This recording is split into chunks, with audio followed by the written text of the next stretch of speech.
বিংশ শতাব্দীর প্রথম কয়েক দশকে বিপ্লবের আগুন ছড়িয়ে পড়েছিল বাংলায়, যার সদ্যে পাকানো শুরু হয়েছিল আরও কয়েক বছর আগে। 1902 সালে জন্ম হলো অনুশীলন সমিতি।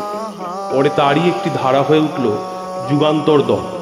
বাংলার দামাল ছেলেরা হাতে তুলে নিয়েছিল পিস্তল আর গীতা। একই সূত্রে বাঁধা পড়ল সহস্র ডিমন। বন্দে মাতরম ধ্বনিতে মুখরিত হয়ে উঠল পরাধীন ভারতের আকাশ বাতাস।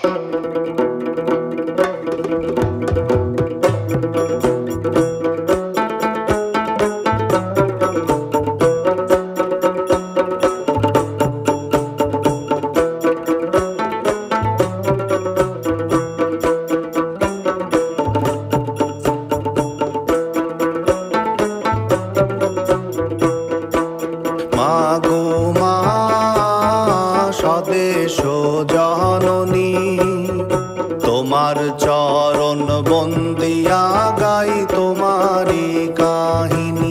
মাগো মা স্বদেশ জননী তোমার চরণ বন্দিয়া গাই তোমারি কাহিনী।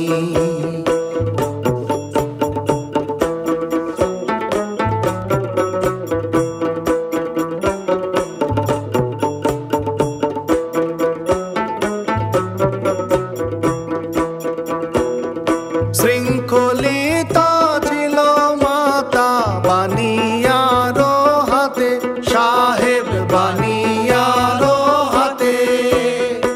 অশ্রু জলে সিক্ত নয়ন আঘাতে আঘাতে, আহা আঘাতে আঘাতে। শৃঙ্খলিতা ছিল মাতা বানিয়ার হাতে, সাহেব বানিয়ার হাতে।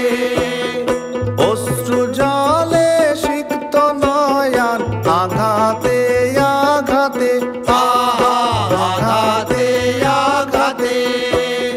দুঃখে দুঃখে কাটছিল দিন, মুক্তির দিন গনি।